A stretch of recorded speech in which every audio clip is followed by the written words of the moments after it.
Oi, gente, tudo bem com vocês? Hoje eu vou falar um pouco sobre essa obra maravilhosa, esse livro maravilhoso, dessa escritora também maravilhosa. Chega a ser repetitivo, né? Colocar o adjetivo maravilhoso na mesma frase em que tá o nome da Lígia Fagundes Telles. Seminário dos Ratos, publicado no ano de 1977. Essa edição que eu tenho em mãos é a edição da Companhia das Letras. Ela foi reeditada, passou por algumas alterações, algumas mudanças. A primeira edição é da editora Rocco, foi publicada originalmente em 1977. E nessa primeira edição apareciam 14 contos. Só que é comum, é a estratégia da escritora Lígia Fagundes Telles modificar seus textos, revisitar seus textos. É uma coisa que ela tem mesmo, de fazer algumas alterações. Às vezes ela modifica uma ou outra palavra no texto para republicar. Tanto é que existem várias antologias, existem várias coletâneas de contos dessa escritora em que alguns contos se repetem e alguns aparecem com algumas alterações. Já nessa edição da Companhia das Letras estão apenas 13 contos. Né? Então houve uma alteração. O conto que foi retirado foi o conto de título X do Problema. Ele estava na primeira publicação, na primeira edição, e ele não aparece aqui. Aqui ficam apenas 13 contos. Além de ser uma escritora maravilhosa, grandiosa, né? Uma das nossas poucas escritoras vivas ainda, de meados de modernismo, do final do modernismo brasileiro, o conto que dá título a esse livro, o carro-chefe desse livro, está sendo cobrado no vestibular da Unicamp. A importância dessa escritora não é somente por uma fruição estética, por uma fruição literária, mas também para pensar, para refletir sobre a literatura brasileira, sobre o conto brasileiro e sobre questões da nossa sociedade, da nossa cultura que alegoricamente aparecem na nossa literatura. É muito comum que a Lígia seja relacionada, seja associada à literatura fantástica. Quando você vai pesquisar sobre Lígia Fagundes Telles, boa parte dos leitores, das leitoras, de gente que passa por alguns contos, né, e por conta dos elementos insólitos, de um certo estranhamento que os textos dela costumam trazer, é muito comum que se associe à narrativa fantástica, né, que atribua a obra dela a essa classificação. Outros tentam relacionar a questão da realidade que ela explora na obra dela com esse viés fantástico, inserindo-a num possível realismo mágico, num realismo fantástico da América Latina. Há também a consideração de que a profundidade psicológica, o aprofundamento psicológico nas personagens, nos acontecimentos das suas narrativas, também tem ênfase, né?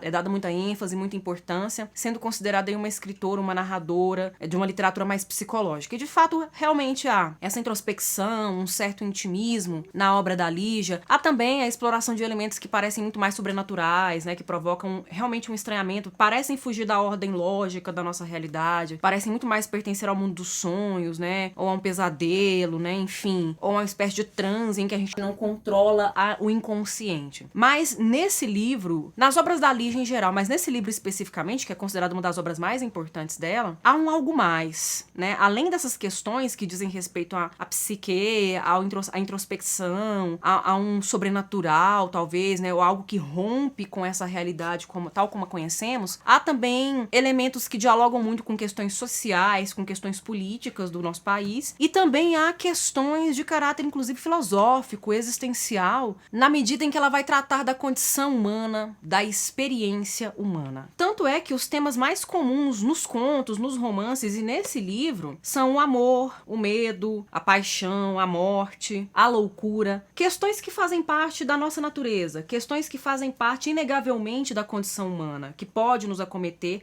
Algumas são inexoráveis, como a morte, né? Como a vida, como o amor. Outras a gente sempre titubeia, né, com essas questões e o antagonismo, por exemplo, a questão da loucura, né, e de que maneira a gente transita, né, entre essa linha, a gente rompe com a linha sutil que separa a normalidade de loucura, né, em que medida estamos tendo uma percepção normal, sadia da nossa realidade, ou vivendo de forma sadia a nossa realidade. Então são temas comuns, são questões cotidianas, questões básicas da vida humana, tanto no que diz respeito a nós, seres humanos, como animais, né, questão de sobrevivência, questão de instintos, como também a nós, seres humanos, como sujeitos sociais, como sujeitos históricos, históricos, né? Em nossa vida em sociedade, nossa vida em coletividade, os nossos confrontos com a nossa própria individualidade, né? O reconhecimento de nosso lugar no mundo, de nossa inserção no mundo, que vai da questão mais simples até a questão mais complexa, né? Como se descobrir a própria identidade ou descobrir o gosto de uma espécie de alguma comida ou de algum tipo de relacionamento ou de algum hobby ou de algum tipo de trabalho, né? Essas questões das mais básicas, das mais simples, das mais talvez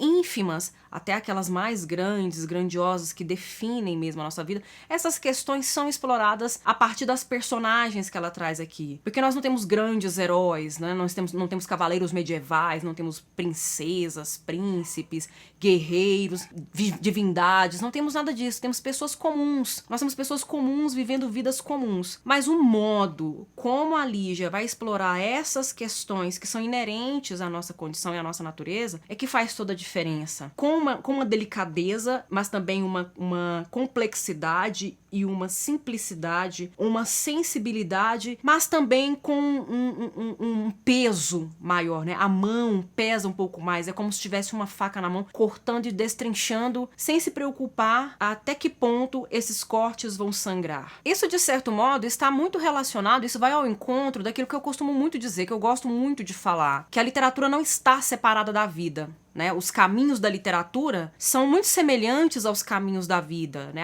As linhas da vida e as linhas da literatura se confundem. Isso porque existe mesmo uma relação dialética, né? Uma relação mesmo de troca, de préstimos, né? De imitações, de representações entre realidade e vida. Os personagens que aqui aparecem, as questões que eles vivenciam, são questões que qualquer uma de nós poderia viver a qualquer momento, ou já viveu, já vivenciou, inclusive. Então, o que é singular na obra dessa escritora? É a maneira mágica, talvez poderia dizer assim, de Lígia Fagundes Telles. É o modo mágico como ela explora questões que não são mágicas, questões que são ordinárias. A maneira extraordinária como ela explora questões que são ordinárias. Outra coisa que é interessante nos contos dessa escritora, e principalmente nos contos que aqui aparecem, e que eu já percebi, às vezes, pessoas a quem indico, pessoas com quem converso sobre alguns desses enredos, um certo final em aberto, né? Um certo desfecho em aberto. Há até um certo mal-estar diante disso, né? Fica um gosto amargo, fica um gosto de que ficou faltando algo, né? Parece que tem uma ponta aí que não finalizou, né? Os contos delas, as narrativas delas costumam ter isso. Porque é uma própria imitação da vida também, né? Enquanto há vida, há devir. Enquanto há vida, há o que se fazer, né? Há o que ser feito ainda. Enquanto a vida, nada está acabado. É meio que uma estratégia, né? Meio que uma estrutura dos contos dela também. Deixar isso em aberto, né? E o que está por vir é justamente o papel do leitor, da leitora, de, após a leitura, retomar suas reflexões acerca do que aqui é colocado, acerca desses pontapés que ela traz pra gente meditar. Sobre o conto que nomeia, que intitula esse livro, Seminário dos Ratos, é o último conto do livro, ele fecha o livro com chave de ouro, né, é o grande finale da obra, dessa antologia, e de fato é um conto muito espantoso, é um conto impactante, chocante, porque nós temos alguns processos de transformação, de modificação, de metamorfoses, de ambiguidades que colocam o leitor e a leitora diante de situações desafiadoras. Para começo de conversa, o título do livro é Seminário dos Ratos. E aí a gente vai perceber que no decorrer do enredo, nós temos homens, figuras importantes, públicas, políticas, que vão se reunir para tratar da invasão dos ratos, né? Roedores que estão invadindo toda a cidade, vão tratar de como erradicar, de como conter essa invasão, de como conter a fúria desses animais, desses roedores. Mas no desenrolar da narrativa, esses seres humanos, essas pessoas são derrotadas, são atacadas pelos roedores, pelos ratos. E de repente são os ratos quem dominam o prédio, são os ratos quem dominam a situação, dominam aquele local. E parece, né, no desfecho, que o seminário, na verdade, é conduzido pelos ratos. Então, a princípio, a gente tem um seminário de homens, sobre ratos, homens que vão discutir sobre ratos, mas depois a gente vai ter um seminário de ratos sobre os homens, né? Os ratos que vão dominar os homens, né? Não vão só falar sobre os homens, mas vão subverter, vão transgredir as regras e vão dominar os homens. Outra coisa que é importante observar nesse conto é que ele começa com uma epígrafe. É aberto com uma epígrafe, que é um trecho de um texto do Carlos Drummond de Andrade, que diz o seguinte: "Que século, meu Deus!" exclamaram os ratos e começaram a roer o edifício. Epígrafes costumam ser motes, costumam ser bandeiras que sinalizam o que o texto vai trazer, do que o texto vai falar. E basicamente nesse cenário nós temos a dominação dos ratos, né? Os ratos que tomam conta da situação e eles que levam a mão à cabeça e fazem uma reflexão acerca do século em que eles estão vivendo. E que de certo modo é o que ocorre nesse conto, porque além de termos essa inversão, a gente tem essa virada no enredo, a gente tem também um processo muito parecido com uma metamorfose, que a gente pode chamar de metamorfose, né? Os especialistas em Lígia Fagundes Telles costumam dizer que metamorfoses são recorrentes nos contos, na ficção dessa escritora. E aqui a gente tem um processo de metamorfose, como se os homens, os seres humanos, se animalizassem e os ratos se humanizassem, né? Se eles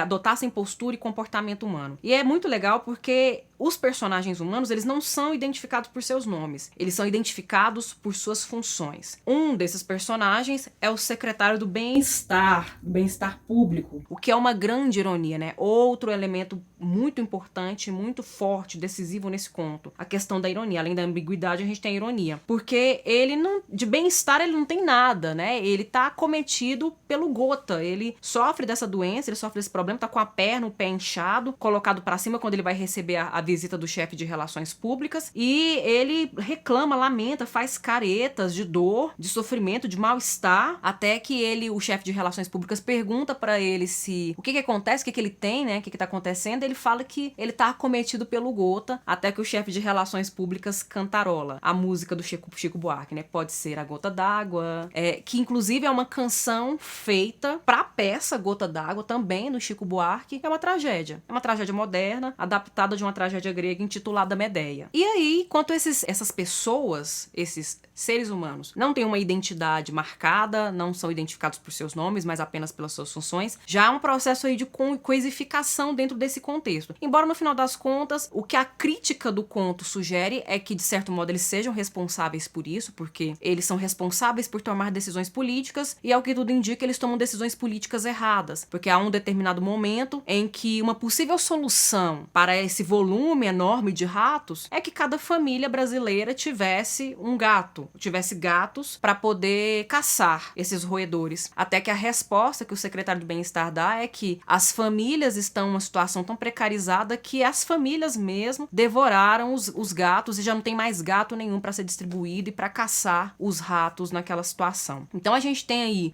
um cenário político caótico, socialmente está em declínio, está em processo de precarização, tudo isso construído na alegoria dos ratos, né? Então a gente tem uma alegoria aí. Os ratos, ao mesmo tempo que podem representar um processo de resistência a todo esse sistema político que é desigual, né? E que acentua as desigualdades, acentua a miséria para quem já está na pobreza, representam também esse processo de arruinamento, né? Um processo de se arruinar toda essa estrutura, toda essa máquina que foi construída com base mesmo em desigualdade, com base mesmo em uma indiferença e uma negligência do poder público. Entretanto, há uma outra questão também que pode ser considerada, que deve ser considerada. O conto foi publicado em 1977, década de 70, né? A década de 70 para a Lígia Fagundes Telles foi muito profícua, né? Foi muito fértil por conta do que ela produziu, mas nem tudo pôde gozar de uma liberdade, de uma abertura tão plenamente naquele momento. Não que ela tenha passado por censura, né? Mas por ter que realmente trabalhar o poético, o simbólico, né? A ironia, a metáfora e a alegoria de uma maneira muito sensível, muito delicada, para conseguir fazer certas construções passar, né? Certas críticas. Pensando a literatura como representação da realidade, né? Como crítica e denúncia da realidade, nós estamos falando de um momento em que muitos países da América do Sul, assim como esse país fictício, estava dominado por um poder político ineficaz, que muitas vezes governava governavam com mão de ferro, as vozes, os movimentos de resistência, né, e de ruptura mesmo, de desejo revolucionário, foram muito comuns. Inclusive a referência a Pinochet no conto, né, quando ele vai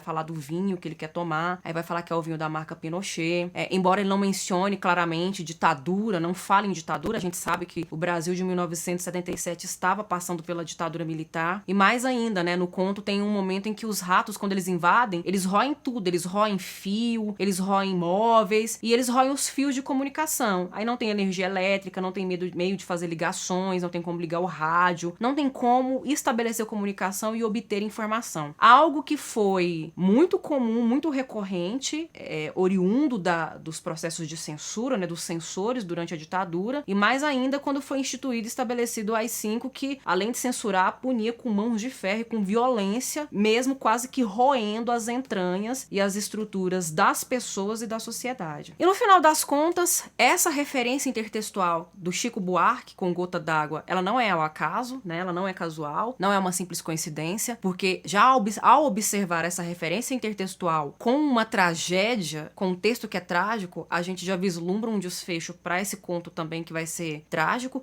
Na verdade, no final das contas, há um tom que fica em aberto, fica uma coisa reticente. Mas o que a gente percebe é que os roedores tomaram conta da situação, porque no final, o humano que permanece, que a gente consegue vislumbrar no final, é o chefe de relações públicas, que se esconde enrodilhado, em posição fetal dentro da geladeira e deixa a gravata de fora. Primeiro ele vai deixar o dedo de fora pra porta não fechar e ele ficar preso lá dentro. Só que ele sente o dedo sendo ruído pelos ratos. Então ele decide deixar a gravata de fora, que é ruída, sobra só um pedaço, que é a ponta suficiente para ele conseguir abrir a porta, o que significa também uma espécie de processo de roer a burocracia, ou os símbolos da burocracia, né, dos termos do conservadorismo, dos engravatados e tudo mais. E também há referência com outras obras produzidas mais ou menos nessa época, como A Casa Tomada, do Julio Cortázar. Inclusive eu já fiz um vídeo sobre esse conto. Vai falar também da invasão, de como o ser humano acredita ter poder sobre a vida, poder sobre si mesmo, poder sobre a existência, poder social, poder aquisitivo. E na verdade tudo isso é uma grande ilusão, porque esse poder é muito fácil de ser perdido, né? Uma invasão de qualquer uma das instâncias pode colocar em xeque esse poder que ele tem em mãos. Bem, gente, isso foi um pouco sobre o conto Seminário dos Ratos, de Lígia Fagundes Telles. Um conto muito importante na carreira dessa escritora, um conto muito importante para a história da literatura brasileira, do conto brasileiro, né? Esse gênero literário que desfruta, que dispõe de uma velocidade, que dialoga muito com a velocidade, com o curto tempo que nós temos nessa época em que nós estamos vivendo, na modernidade, né? Em que tudo é mais célere, mas que ainda assim não perde em complexidade, traz reflexões profundas, traz alegorias, imagens e metáforas que mobilizam, né? Que merecem a nossa reflexão. Eu vou ficando por aqui, eu agradeço a atenção, até a próxima.